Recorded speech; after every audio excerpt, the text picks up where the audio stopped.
একটা গোষ্ঠী সবসময় ষড়যন্ত্র করছে। এই ষড়যন্ত্র নতুন কিছু না, এবং এই ষড়যন্ত্র মোকাবেলা করে বিএনপি বারবারই মানুষের উপর বিশ্বাস রেখে, মানুষের উপর আস্থা রেখে আন্দোলন সংগ্রাম করে এই ফ্যাসিবাদকে মুক্ত করে একটি উদার গণতান্ত্রিক রাষ্ট্র পরিচালনার সামনের দিকে এগিয়ে নিয়ে যাচ্ছে।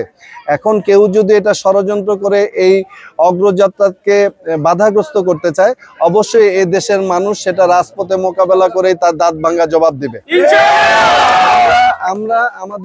আমাদের দল হলো, আমরা বাংলাদেশের মানুষের উপর আস্থাশীল, মানুষের উপর আমাদের বিশ্বাস রয়েছে, মানুষের চিন্তা চেতনার উপর আমাদের শ্রদ্ধা রয়েছে।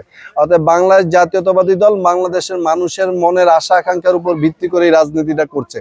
অন্য আমাদের নিজস্ব কোনো এজেন্ডা নেই। আজকে আপনারা জানেন যে বাংলাদেশ জাতীয়তাবাদী দলের ভারপ্রাপ্ত চেয়ারম্যান জনাব তারেক রহমান 31 দফা জাতির সামনে উপস্থাপন করেছেন। এই 31 দফা কিন্তু বাংলাদেশ জাতীয়তাবাদী দলের 31 দফা না, এটা বাংলাদেশের মানুষের 31 দফা। প্রত্যেকটি মানুষের, প্রত্যেকটি গোষ্ঠীর, প্রত্যেকটি কমিউনিটির মানুষের সাথে আলোচনা করেই তারেক রহমান 31 দফা বাংলাদেশের মানুষের কাছে উপস্থাপন করেছেন। কৃষকের সাথে কথা বলেছেন, ছাত্রদের সাথে কথা বলেছেন, মহিলাদের সাথে কথা বলেছেন, সব শ্রেণীর মানুষের সাথে কথা বলে বাংলাদেশের মানুষের আশা আকাঙ্ক্ষার প্রতীক হিসেবে 31 দফা জাতির সামনে উপস্থাপন করেছেন। আমাদের লক্ষ্য হলো বাংলাদেশের মানুষের যে গণতান্ত্রিক অধিকার সেটাকে পুনঃপ্রতিষ্ঠা করা। বাংলাদেশের মানুষ যাতে স্বাধীনভাবে তার মতামত ব্যক্ত করতে পারে, স্বাধীনভাবে তার ভোট প্রয়োগ করতে পারে, সেই ব্যবস্থাটা যাতে বাংলাদেশে সুনির্দিষ্টভাবে, সুনিপুণভাবে, কোনো ঝামেলা মুক্ত হয়ে যাতে সেটা প্রতিষ্ঠিত হয়, সেটাই বিএনপির চাওয়া।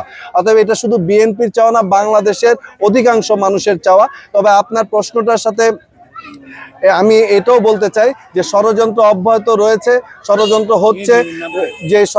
হচ্ছে, এই সে ষড়যন্ত্র মোকাবেলা করার জন্য জাতীয়তাবাদী দলের প্রত্যেকটি নেতাকর্মী যেমন প্রস্তুত রয়েছে, সাথে বাংলাদেশের আপামর জনসাধারণও সেটার জন্য প্রস্তুত রয়েছে। কারণ এই দেশের মানুষ দীর্ঘ 15 বছর তার গণতান্ত্রিক অধিকার যে ভোট প্রয়োগ, সেই ভোট প্রয়োগ করতে পারে নাই। মানুষ মুখিয়ে আছে ভোট দেওয়ার জন্য।